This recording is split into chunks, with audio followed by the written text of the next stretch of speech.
Bonjour à tous. Les étudiants se débrouillent pas mal. Merci au Seigneur. Alors, je voudrais dire à l'Église, je voudrais remercier vos responsables de l'invitation ce soir et que Dieu soit béni. Vous êtes nombreux ce soir. Amen. Et parmi vous, il y a le plus beau, il y a le plus grand. C'est notre Seigneur Jésus. Si vous êtes là, c'est parce que lui, il est là. J'ai regardé, vous avez un beau verset de la Bible. Évangile de Jean, chapitre 17, verset 17. Ta parole est la vérité. On dit gloire à Dieu. Alors, je ne sais pas si vous avez bien regardé, mais la parole, c'est la Bible. On dit gloire à Dieu. Mais il y a aussi la parole faite chair que vous trouvez dans l'évangile de Jean, chapitre 1, et le verset 1er. La parole écrite et la parole faite chair.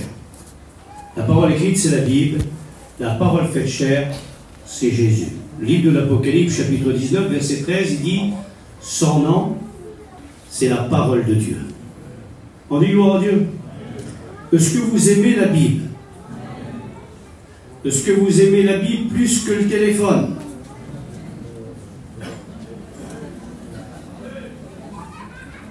On dit gloire à Dieu. La Bible, il ne faut pas simplement que la goûter. Parce que la Bible, elle se goûte.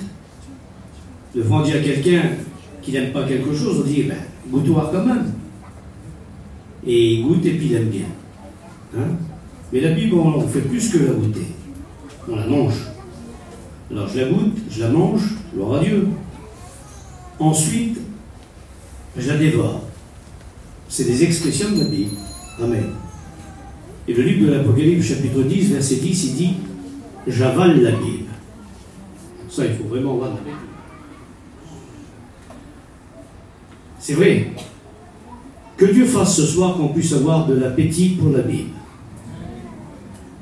Parce que la Bible, je vous le dis de la part du Seigneur, Jésus a dit, l'homme, dans Matthieu chapitre 4 et le verset 4, l'homme ne vivra pas de pain, y compris la femme, la jeune fille, le jeune garçon. L'homme ne vivra pas de pain seulement, mais de toute parole qui sort de la bouche de Dieu. Il faut aimer la Bible. La Bible, elle nous instruit. La Bible, elle nous fait savoir qui est Dieu. Elle nous fait savoir que Dieu, c'est notre Père. Amen. On a aimé nos parents, les parents nous ont aimés. Mais la Bible, elle dit qu'il nous a aimés le premier. On dit gloire à Dieu. Nous l'aimons parce que lui nous a aimés le premier. Et ça, c'est important. Alors ce soir, on va essayer de voir des textes de la Bible. Moi, j'aime bien étudier la Bible pour la transmettre. Je ne suis pas, excusez-moi de l'expression, je ne suis pas un journaliste. Je ne vais pas vous parler de la politique. Mais avec tout ce qu'il y a eu, on est obligé de dire un petit mot quand même. Jésus a prononcé 100 prophéties. Si vous lisez les 4 évangiles, vous verrez, vous trouverez 100 prophéties de la part de Jésus. Si vous prenez l'évangile de Matthieu, chapitre 24, versets 3 à 4, à 5, à 6, Jésus a prédit plein de choses. Il a prédit qu'il y aurait des guerres. La guerre de 14-18 a provoqué 10 millions de morts. Celle de 39-45 a provoqué 50 millions de morts. Jésus ne s'est pas trompé. Et là, actuellement, depuis quelque temps, c'est la guerre. La guerre un petit peu partout. Allez. Donc Jésus ne s'est pas trompé. Mais la Bible, elle dit, quand les hommes, et on est tout près de tout ça, mais on veut rester prudent. On n'est pas des devins. On est prudent, on est des serviteurs de Dieu. Tout de suite, ça y est, le Seigneur revient. Non, non. De toute façon, la Bible, elle dit dans 2 Pierre, chapitre 3, verset 9, « Le Seigneur n'est pas en retard, mais il use de patience, afin qu'un plus grand nombre soit sauvé. » Tes enfants ne sont pas encore sauvés, il use de patience. Ton mari n'est pas encore chrétien. Il use de patience. Ta femme n'est pas encore chrétienne, le Seigneur, il use de patience. Et le verset 15, il dit, sachez que la patience, il ne faut pas l'oublier, sachez que la patience de votre Seigneur a été votre salut. Mes frères, mes sœurs, ce salut a été préparé par Dieu, accompli par Jésus, rendu possible par le Saint-Esprit en nous convainquant de péché, de justice et de jugement. L'évangile de Jean, chapitre 16, et le verset 8. Mais dévoilé par la Bible, parce que la Bible dit dans 2 Timothée, chapitre 3, verset 16, que toute écriture est inspirée de Dieu. Et elle est prêchée par les serviteurs de Dieu, pas par les anges. Prêchée par des étudiants, des candidats, témoignée par les diacres, par les chrétiens, chantée par les chrétiennes, gloire à Dieu. Nous voulons continuer à proclamer ce salut, parce que Jésus revient bientôt. Alors, Paul dit ceci, dans ce texte que vous connaissez, 2 Thessaloniciens, où je vais lire avant 1 Thessaloniciens, chapitre 5, il dit, quand les hommes diront paix et sûreté, alors une ruine soudaine les surprendra. Ici, il n'est pas question du retour du Seigneur, il est question du retour en gloire. Parce que le verset en bas, il dit, mais vous frères, les sœurs sont compris aussi, mais vous frères, vous n'êtes pas des ténèbres pour que ces jours vous surprennent comme un voleur, mais vous êtes du jour. On dit gloire à Dieu. On est du jour. Et avant, justement, avant que les hommes disent paix et sûreté, la Bible dit que l'Église va quitter la terre. On dit gloire à Dieu. Alors, si on est proche de ça, on est encore plus proche du retour du Seigneur. Alors ce soir, je voudrais dire aux chrétiens qu'il faut vraiment rester près du Seigneur. Amen. Pas s'éloigner. Même si on a des petites faiblesses, c'est pas méchant. Tant qu'on ne vit pas dans le péché, c'est très important. On continue à marcher avec Dieu. C'est pour ça que Paul disait, il donne une façon de marcher. Il dit par exemple dans Galates chapitre 5 et le verset 7, il dit vous couriez bien. Ça ne sert à rien de courir. On va se fatiguer, c'est pas trop bon. Mais l'apôtre Paul il dit, vous couriez bien, qui vous arrêtez pour vous empêcher d'obéir à la vérité? Nous on ne veut pas courir. Nous on a reçu l'enseignement de la Bible. Et l'enseignement c'est 1 Thessaloniciens chapitre 4 verset 2. Marcher de progrès en progrès. Je voudrais dire à cette église de Villeneuve-Loubet. Villeneuve-Loubet, gloire à Dieu. Vous avez une très belle vue. Amen. Mais votre plus belle vue, c'est le Seigneur. Je vous le dis de la part du Seigneur. Il n'y a rien qui peut le remplacer. Alors c'est très important. Marcher de progrès en progrès. Nous voulons continuer à aimer le Seigneur. C'est vrai que ce n'est pas facile. On écoute toutes sortes de choses. Mais je ne suis pas là pour vous décourager ce soir. Je suis là pour vous encourager. On dit gloire à Dieu. Plus que jamais, plus que jamais. Moi j'ai déjà écouté des chrétiens, il y a des étudiants qui le proclament. Ils appellent le Seigneur. C'est spécial, hein? Ils appellent le Seigneur. Mais pourquoi appeler le Seigneur? Alors je voudrais qu'on fasse une lecture tout de suite. Alors si vous lisez le livre de l'Apocalypse, c'est important, et puis en plus c'est biblique d'appeler le Seigneur. Il est dit dans le livre de l'Apocalypse, chapitre 22, verset 20, Jésus dit, je viens bientôt. Amen. Est-ce que vous y croyez? Imaginez-vous un petit peu, moi je le crois de tout mon cœur, que Dieu fasse qu'on fasse partie de cette génération qui verront l'enlèvement de l'Église. Écoutez bien, aussitôt qu'on va décoller, aussitôt qu'on va plus toucher la terre, ça sera la preuve qu'on sera transformé. Mais transformé comment? En un instant. Paul dit dans 1 Corinthiens chapitre 15 verset 51 à 52, voici je vous dis un mystère, nous ne mourrons pas tous, mais tous nous serons changés. Amen.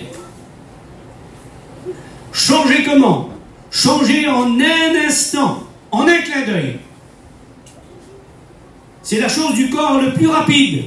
Tu fais un clin d'œil, ça correspond à 150 km à la seconde. Imaginez-vous un petit peu, 150 000 km à la seconde. Tu as fermé les yeux, ça y est, on est changé. Mais gloire à Dieu. La Bible dit que nous, les vivants, nous serons changés. Mais la Bible dit dans 1 Thessaloniciens, chapitre 4 et le verset 16, que nous ne devancerons pas ceux qui nous ont décédés. Nous devancer. Mais la Bible, elle dit, à un signal donné, à la voix d'un archange et au son de la trompette de Dieu, le Seigneur descendra du ciel. Et nous les vivants, y compris ceux qui nous ont devancés, nous partirons à la rencontre du Seigneur, au-delà des nuées, pour rencontrer le Seigneur. Alors on rencontrera le Seigneur, mais on rencontrera nous bien-aimés. On dit gloire à Dieu. Imaginez-vous un petit peu. Et la Bible dit que l'Église attend trois choses. Elle attend son enlèvement, elle attend ses récompenses et elle attend ses noces. Parce qu'on aura travaillé pour le Seigneur. On ne sera pas sauvé par rapport à nos récompenses. Parce que la Bible elle dit dans Éphésiens chapitre 2 verset 8, c'est par grâce que nous sommes sauvés. Cela ne vient pas de vous, c'est le don de Dieu. Mais on sera récompensé par rapport au travail qu'on aura fait. Alors que l'Église continue à travailler. Les serviteurs de Dieu continueront à prêcher. Même si ce n'est pas toujours facile de fois de trouver la pensée du Seigneur. Mais nous continuerons. On dit gloire à Dieu. Et les chrétiens continueront à chanter. Chanter pour la gloire du Seigneur. Non pas pour la gloire d'un homme. L'homme de Dieu disait, je chanterai à la gloire de ton nom. Et nous continuerons à témoigner. On dit gloire à Dieu. Alors, la Bible elle dit, Jésus dit, je viens bientôt. L'Église a dit, Amen, Amen, viens Seigneur Jésus. On dit gloire à Dieu. Et le livre de l'Apocalypse chapitre 22 et le verset 17, il dit, et l'Esprit et l'Épouse. Mes frères, mes sœurs, vous faites partie de l'Église. Et l'Esprit, le Saint-Esprit, la troisième personne de la divinité, et l'Épouse disent, viens. Le Saint-Esprit aspirera à l'Église à dire, viens Seigneur, viens nous chercher. Et plus qu'on avance, plus qu'on appelle le Seigneur. Parce qu'on sait que la terre, c'est difficile. Elle n'est plus comme avant. Il n'y a plus de paix, il n'y a plus de joie, il n'y a plus de tranquillité, il n'y a plus de bonheur. Il n'y a que des mauvaises nouvelles. Merci à Dieu pour les bonnes nouvelles. Et les bonnes nouvelles qu'on apprend, c'est des personnes qui se donnent à Dieu. On dit gloire à Dieu. Parce que Jésus, la Bible dit que dans Hébreux chapitre 13, verset 8, qu'il est toujours le même, hier, aujourd'hui, éternellement. Il ne change pas, le Seigneur. Et que son saint nom soit béni pour ça. Je voudrais faire une lecture pour introduire ce qui va être dit ce soir. Je voudrais vous poser la question, Église de Jésus-Christ. Comment attendez-vous le Seigneur? Puisqu'il revient bientôt, peut venir à tout moment. Comment nous l'attendons? Il ne faut surtout pas s'endormir. La Bible, elle dit, et c'est marqué dans ce texte que vous connaissez dans la Bible, c'est Paul qui dit ça aux Romains, au chapitre 11, et le verset 13, au chapitre 13, verset 11. Vous savez en quel temps nous sommes? C'est l'heure de vous réveiller. Est-ce que tu t'aurais peut-être endormi? Ben, ce soir, il faut se réveiller, je vous le dis de la part du Seigneur. Parce que de rester endormi, c'est grave. Le Seigneur ne viendra pas chercher des personnes qui sont endormies, mais il viendra des personnes qui sont éveillées. Amen. Alors je voudrais faire une lecture. Philippiens, c'est Paul qui dit ceci. Philippiens chapitre 3, verset 20. Voilà, ça c'est le désir de l'Église. Paul il dit ceci avec une grande certitude. Philippiens 3, 20 à 21. Mais nous, Amen, nous sommes citoyens des cieux, d'où nous attendons aussi comme Sauveur et Seigneur Jésus-Christ. Qu'est-ce qui va se passer? Qui transformera notre corps, qui transformera le corps de notre humiliation en le rendant semblable au corps de sa gloire par le pouvoir qu'il a d'assujettir toutes choses. On dit gloire à Dieu. Alors, ce soir, la question, elle nous est posée. Comment nous attendons le Seigneur? Parce que le Seigneur, il viendra chercher une église non pas froide, il ne viendra pas chercher une église tiède, mais il viendra chercher une église bouillante. Amen. Bouillante, ça ne veut pas dire de ne pas avoir de faiblesse, ça ne veut pas dire de... Non, non, on peut être bouillant. Être bouillant, ça veut dire ne pas être partagé. Ce n'est pas être froid, ni tiède, mais c'est d'être bouillant. Nous, on n'est pas froid, on n'est pas tiède, on est bouillant pour le Seigneur. On dit gloire à Dieu. Des fois, ça peut arriver de louper une réunion. Mais on est fidèle, gloire à Dieu. Quelqu'un de bouillant, c'est quelqu'un qui n'est pas partagé. Et je vous le dis de la part du Seigneur, c'est marqué dans la Bible comme ça, que le Seigneur viendra chercher des bouillants. C'est écrit dans le livre de l'Apocalypse, chapitre 3 et le verset 16. Le Seigneur, il dit ceci, parce que tu es ni froid, ni bouillant, mais parce que tu es tiède. Je te vomirai de ma bouche. Mais le Seigneur viendra chercher des bouillants. Je ne vais pas vous faire lever la main ce soir. Mais je suis sûr et certain, je vous le dis de la part du Seigneur, que nous faisons partie des bouillants. Parce que nous aimons le Seigneur. Même si on a nos difficultés, même si on a nos petits problèmes, même si on ne prie pas toujours 3 fois par jour. À l'exemple de Daniel, chapitre 6, verset 10. Il priait 3 fois par jour. Mais on aime le Seigneur. Mes frères, mes sœurs, il faut aimer le Seigneur. Je vous le dis de la part du Seigneur. Continuons à l'aimer. Plus qu'on l'aimera lui, plus qu'on aimera ceux qui nous entourent. Et que son nom soit béni. Alors la Bible, elle dit, il transformera notre corps. Alors à quel moment que ça va se faire? Déjà, lorsque le Seigneur vient, lorsqu'il reviendra, il est venu déjà une première fois, il viendra une seconde fois. Il est venu pour Israël, Israël ne l'a pas reçu. Mais la Bible, elle dit dans Jean chapitre 1, verset 12, mais à tous ceux qui l'ont reçu, ça c'est nous, à tous ceux qui l'ont reçu, il leur a donné le pouvoir de devenir enfants de Dieu. Ici, il est question de nouvelle naissance. Pour naître de nouveau, il faut avoir le cœur vivement touché. Mais pour avoir le cœur touché, il faut avoir la foi. La foi, la repentance et la conversion. Et lorsqu'on a la conversion, on est né de nouveau. C'est la nouvelle naissance. On n'a pas besoin d'être baptisé d'eau pour être né de nouveau. Parce qu'avant le baptême d'eau, il y a le baptême de la régénération qu'on appelle le baptême de la nouvelle naissance. On dit gloire à Dieu. Mais tellement qu'on aime Dieu et parce qu'on est né de nouveau, alors on passe par le deuxième baptême qui est le baptême d'eau. Et ensuite, il y a le baptême du Saint-Esprit. Et ensuite, il y a le baptême du renoncement. Le baptême de souffrance. C'est un baptême qui nous forme, celui-là. Le baptême de la régénération, il faut du sang. Il a fallu du sang. Pour être purifié de tout péché, selon l'évangile de Jean, chapitre 1, où il est dit, et le verset 29, lorsque Jean-Baptiste a dit, voici l'agneau de Dieu qui ôte le péché. Il a fallu que le péché soit ôté. Et si vous lisez 1 Jean, chapitre 1, et que son Saint-Nom soit béni, 1 Jean 1,7, le sang de Jésus nous purifie de tout péché. On dit gloire à Dieu. Pour le baptême de la régénération, il faut du sang. Pour le baptême d'eau, il faut de l'eau. Oui, de l'eau. S'il n'y a pas d'eau, on ne peut pas réaliser un baptême.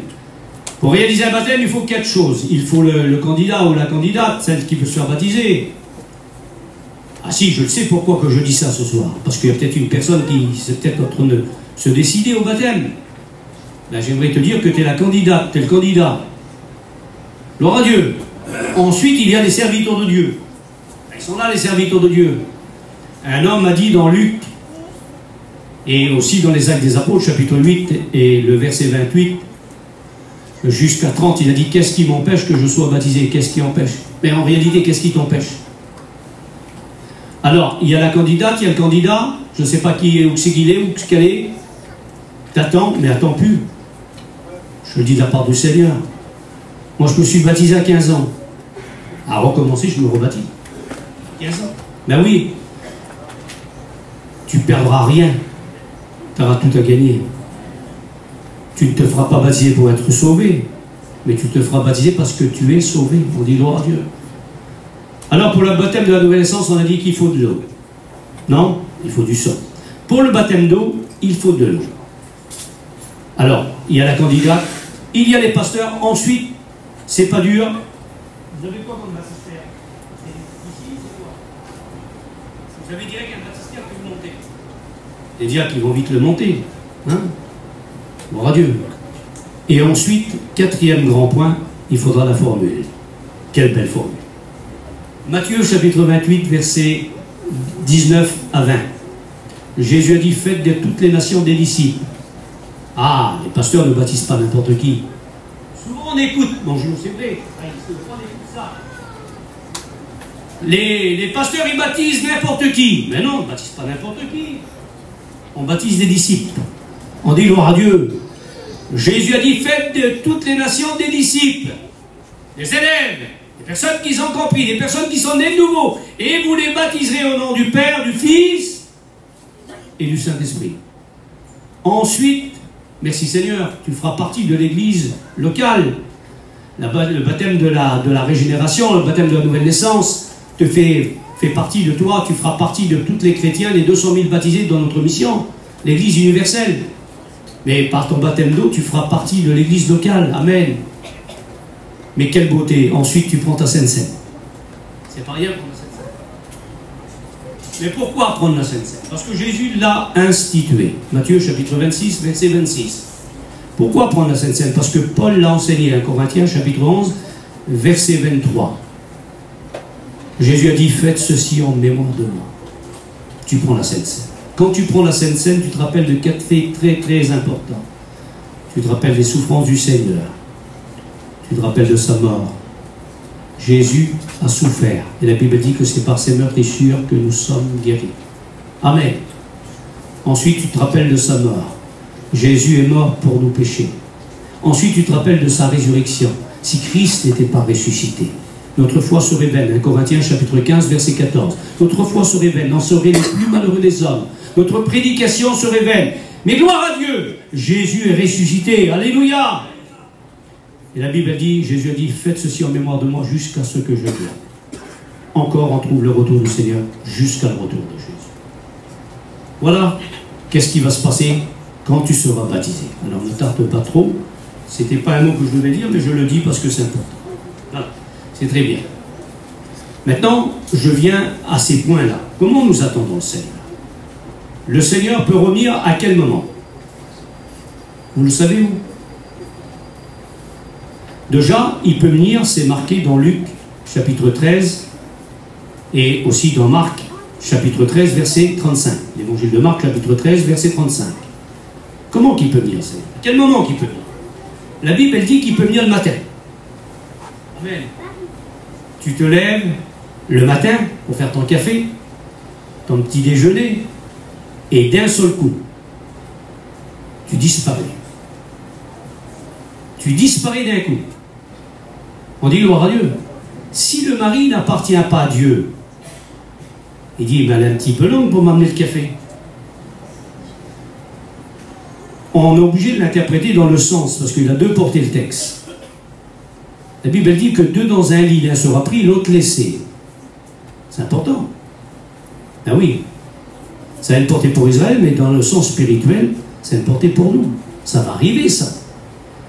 Si la femme, elle appartient à Dieu, écoutez bien les sœurs, si vous appartenez à Dieu, lorsque vous partirez à la rencontre du Seigneur, vous savez que vos enfants partiront avec vous. C'est marqué où? Ben, c'est marqué dans la Bible, 1 Corinthiens chapitre 7, verset 16, où il dit que l'enfant est sanctifié par la femme. Il est privilégié par la mère, qu'elle appartient à Dieu. Ou il est privilégié par le père qui appartient à Dieu. Parce que, attention, il y a des femmes qui sont chrétiennes, mais il y a des femmes qui ne sont pas chrétiennes. Et si c'est l'homme qui est chrétien, ben les enfants partiront avec le père. Alors, remonte un petit peu.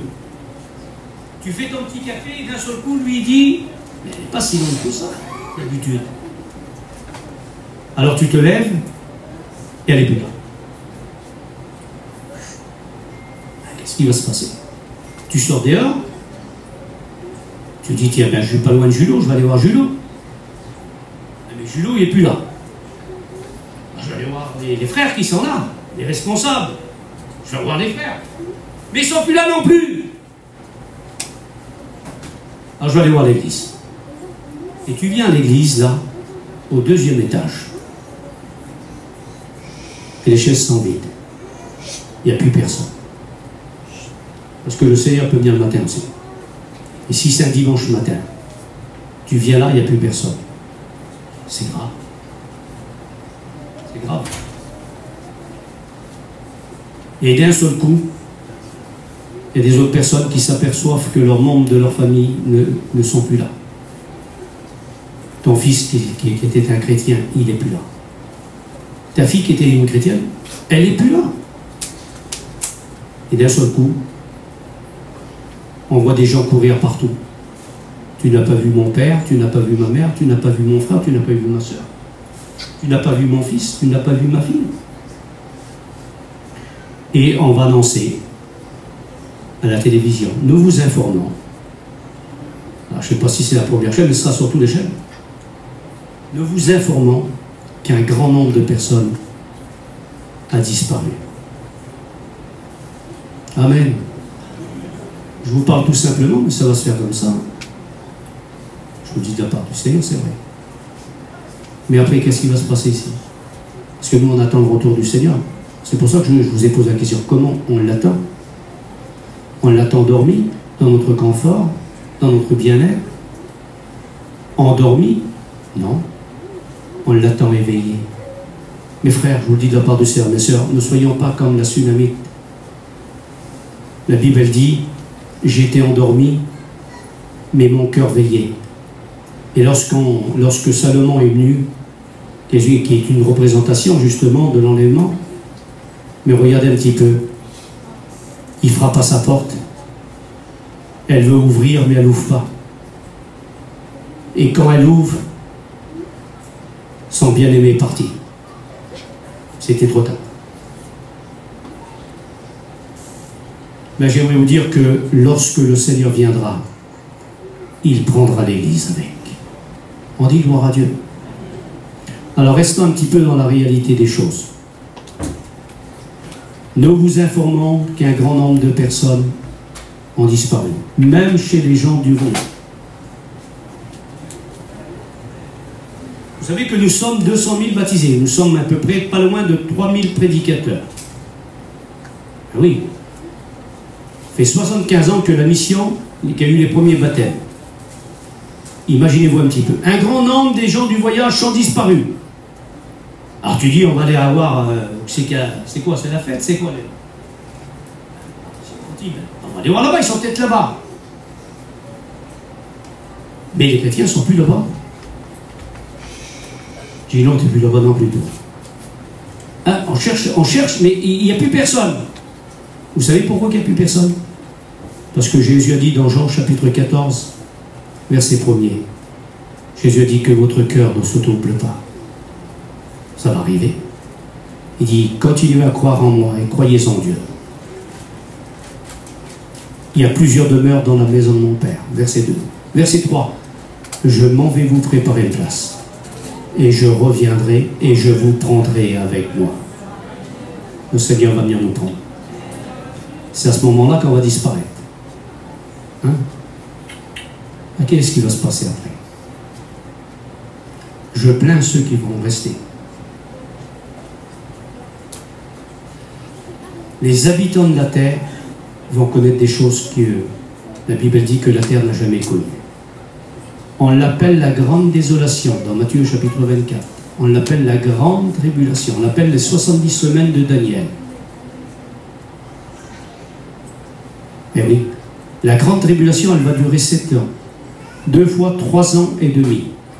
42 mois ou 1260 jours. Et dans ces 7 ans de grande tribulation, écoutez bien, je cite le livre de 2 Thessaloniciens, chapitre 1, versets 5 à 6. Il dit, il faut qu'on ait vu l'homme du péché, le fils de la perdition. Là, si on regarde, ça c'est le texte, mais il faut regarder le contexte.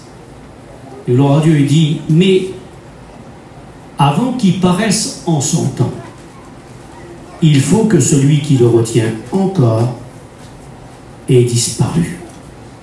L'Église, elle va disparaître avant que l'homme du péché va apparaître.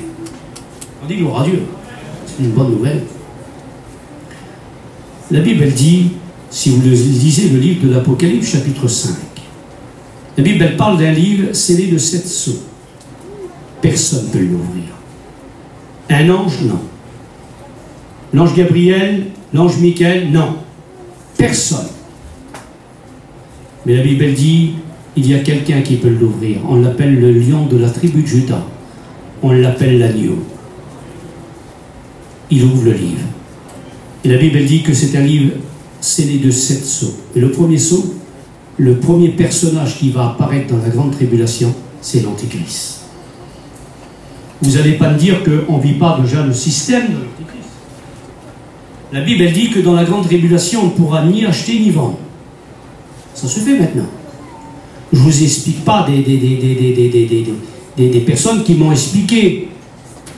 Maintenant, si on ne prouve pas quelque chose, si on achète quelque chose, on est embêté. On rentre vraiment dans un système.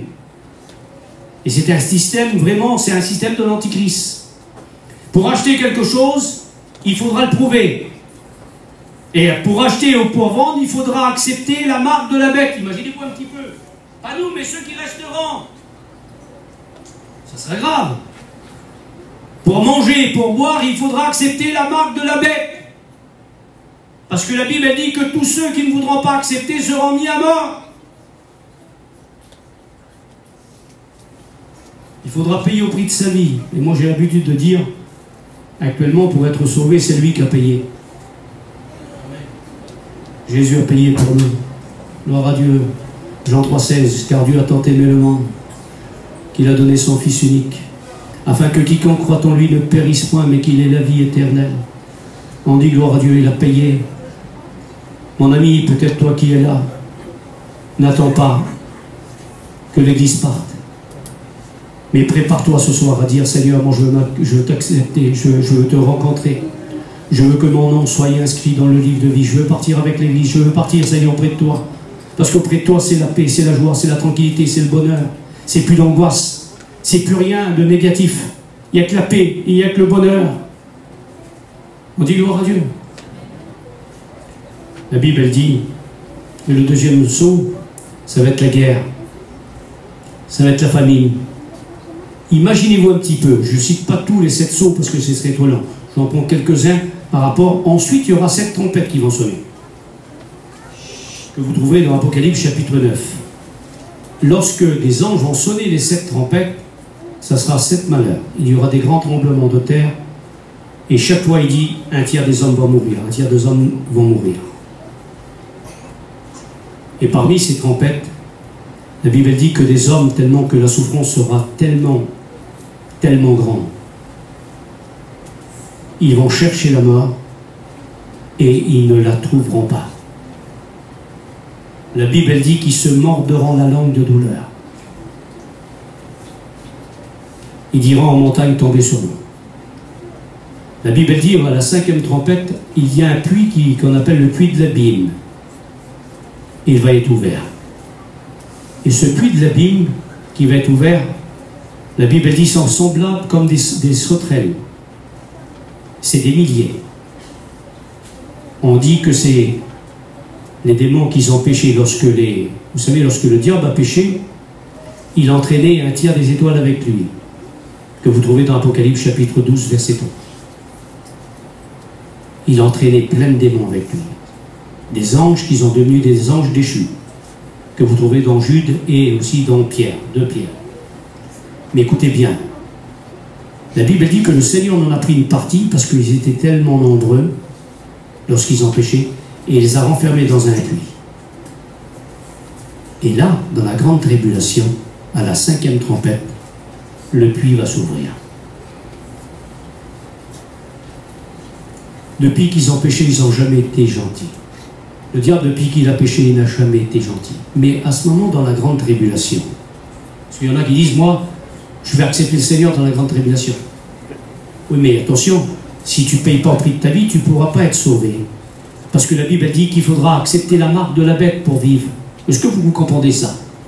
Parce que la Bible dit que celui qui ne voudra pas accepter la marque de la bête sera mis à mort. Mais écoutez bien comment c'est important. Comme quoi que dans la grande tribulation, il y en a qui croient que ça va être facile, mais ça ne va être pas du tout facile. Prenez Apocalypse chapitre 12 et le verset 12, c'est une preuve que l'Église est même enlevée là. Il dit, réjouissez-vous cieux, et vous qui habitez dans les cieux. Ça c'est nous, on dit gloire à Dieu. Et là il dit, car le diable, le serpentien, le dragon, écrit très souvent dans le livre de l'Apocalypse. Il est semblable à un lion qui veut dévorer. 1 Pierre chapitre 5, verset 8. Jacques chapitre 5, verset 7 aussi. Il est comme un lion.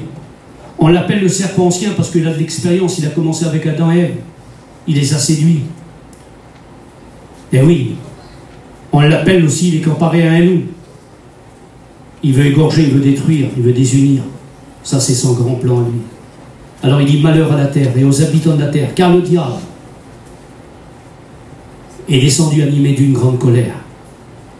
Il n'a jamais été gentil, mais là il a animé une grande colère, sachant qu'il a peu de temps.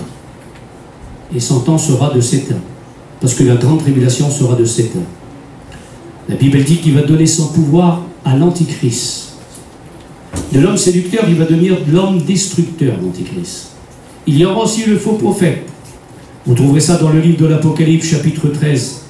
La petite corne, qu'elle monte de la mer. Et ensuite, une autre qui monte de la terre. Apocalypse, chapitre 14. Elle monte de la terre. Il y aura la bête, qui est l'Antichrist, il y aura le faux prophète, et il y aura le diable. Ça va être pas facile.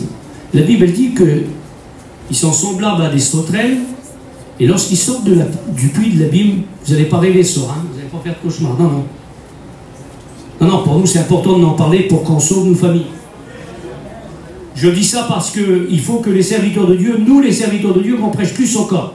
Il ne faut pas qu'on refuse de réunion. On dit gloire à Dieu. Les étudiants, ne refusez pas de prêcher. Il faut, parce que Dieu veut que tous les hommes soient sauvés. On dit gloire à Dieu. Ça, c'est important. La Bible dit qu'ils ont leur pucure, ils sont semblables à des scorpions. Imaginez-vous un petit peu. Ils vont piquer les hommes et les femmes, ceux qui resteront, bien sûr. Et la Bible, elle dit que leur pucure est semblable de celle qu'est un scorpion. Et les hommes et les femmes, ils vont souffrir pendant 5 mois et demi. Et c'est là qu'il dit, ils vont demander la mort et nous la trouverons pas. Oui, mais nous, quel plaisir. On est avec Jésus. Il n'y a plus de pleurs. Amen. Apocalypse chapitre 21, verset 4 à 5. Il n'y a plus de pleurs. Il n'y a plus de deuil. Amen. Il n'y a plus de diabète. Il n'y a plus de cholestérol. Il n'y a plus de chimio. Il n'y a plus de régime. C'est sérieux ce que je dis là. Écoutez bien. Je vous mets un petit peu à l'aise. Il n'y a plus de migraine. Il n'y a plus de stress. Il n'y a plus d'angoisse. Alléluia. Gloire à Dieu. On commence à vivre ces moments de stress. La Bible dit qu'il y aura de l'angoisse. Mais oui. Les jeunes maintenant, ils sont plus heureux. Ils ont des convois tout neufs. Il n'y a plus rien qui fait. Mais là, on va éprouver de la joie qu'on n'a jamais connue. Je vous le dis de la part du Seigneur. Jamais connue. On éprouvera un bonheur qu'on n'a jamais connu. Continuez un petit peu. Alors ceux qui resteront, s'ils auront soif. Et si vous prenez Apocalypse chapitre 16, la Bible dit, on a dit il y a 7 sceaux, 7 trompettes, maintenant il y a 7 coupes. C'est l'ardente colère de Dieu. Vous allez me dire, il n'est pas méchant Dieu. Mais non, il nous prévient ce soir. Il te prévient, écoute bien. Pourtant tu n'es pas un chrétien, tu n'es pas une chrétienne. Écoute bien ce que je te dis là. Toi qui n'es pas chrétien, toi qui n'as pas donné ton cœur à Dieu, écoute bien. Vous savez ce que le Seigneur dit? Il pourrait dire autrement. Il pourrait dire, mon ami. Non, non. Ça, c'est écrit dans l'auteur aux Hébreux, chapitre 3, verset 7. Il dit, écoute ça. Il dit, mon fils, ma fille, donne-moi ton cœur. Il t'appelle déjà sa fille, son fils. Donne-moi ton cœur. On dit gloire à Dieu. Et toi qui es rétrograde, t'es parti loin de la maison du Seigneur. Comment que le Seigneur t'appelle? Les hommes, ils ont dit, c'est plus la brebis du Seigneur. Mais pour Jésus, tu es toujours sa brebis. Lisez l'évangile de Luc, chapitre 15, verset 4. La Bible, elle dit que lorsque la brebis, elle s'est éloignée, lorsqu'elle est partie de la bergerie, la Bible dit que le bon berger, qui est Jésus, il va trouver la brebis. Et la Bible, elle dit que lorsqu'il la trouve, il la met sur ses épaules. On dit, gloire à Dieu.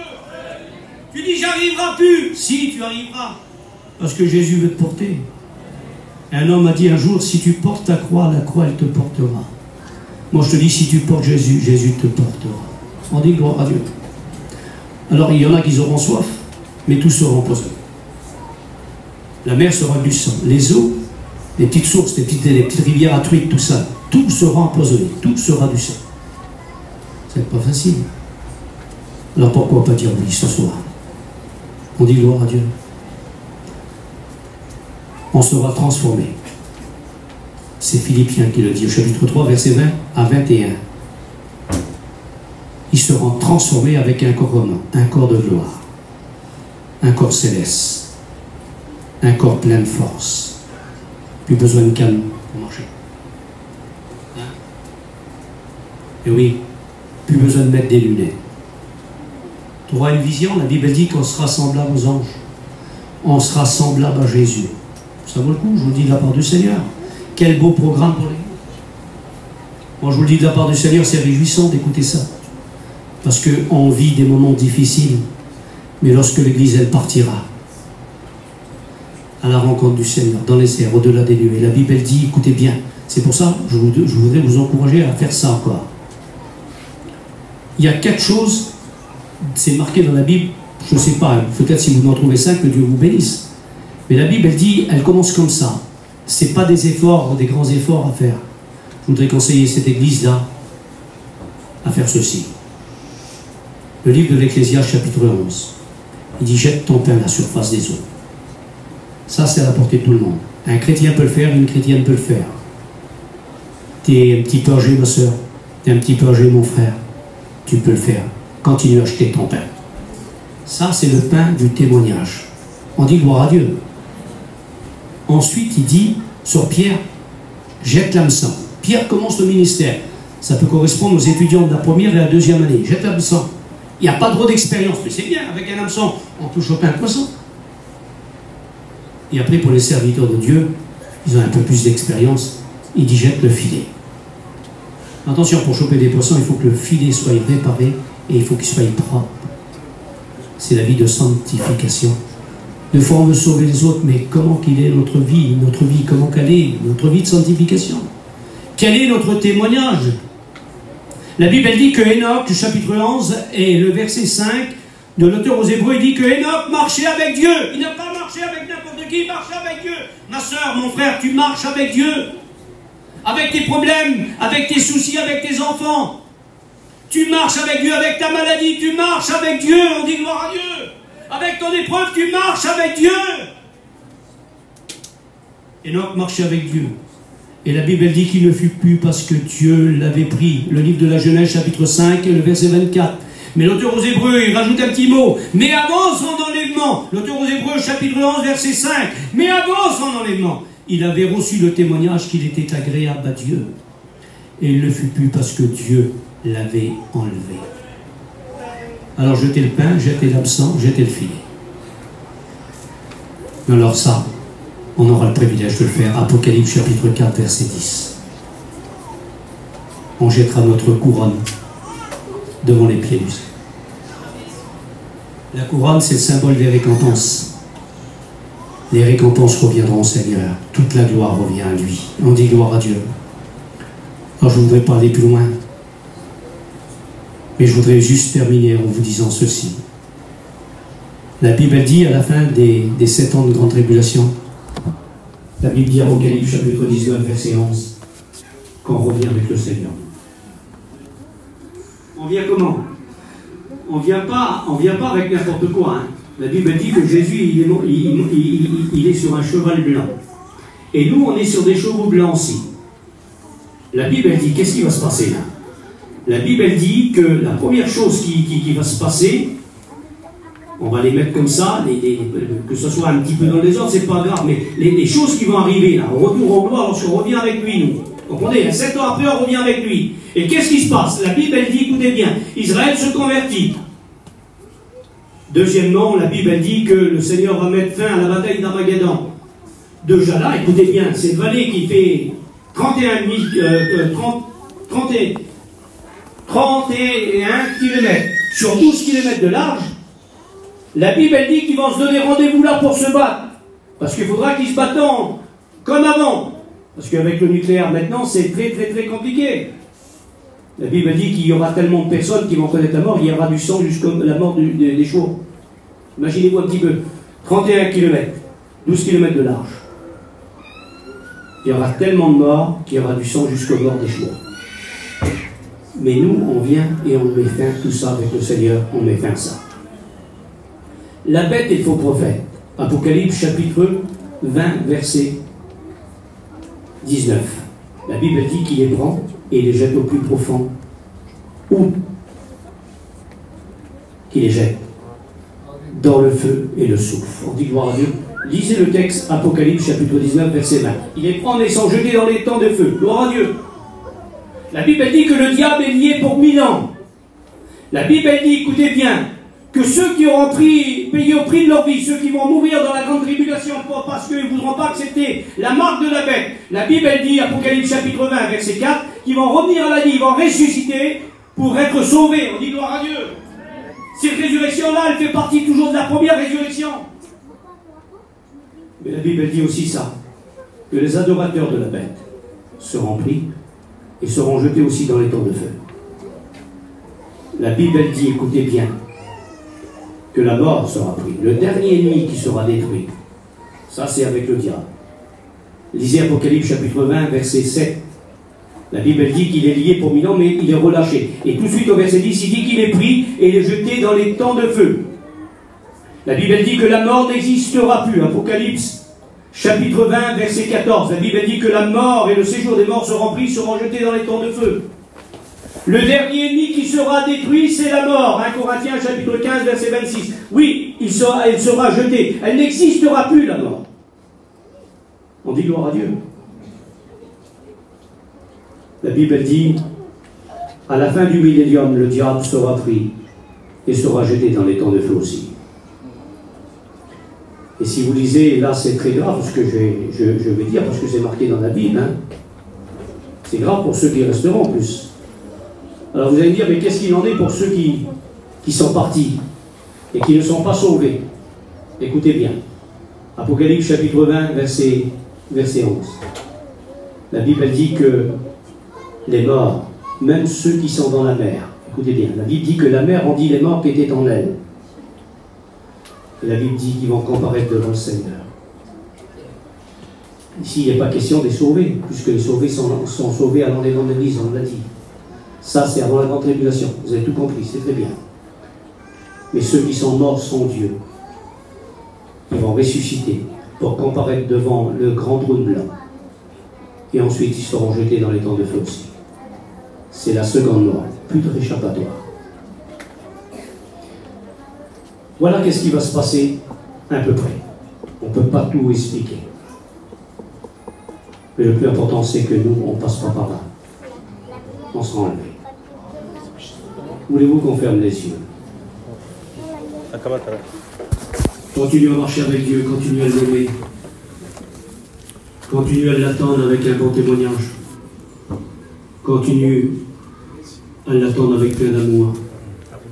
Continuez à l'attendre avec une vie de sanctification. Que celui qui est saint se sanctifie encore. Ce que Dieu veut, c'est la sanctification. On dit gloire à Dieu. Alors on va fermer les yeux.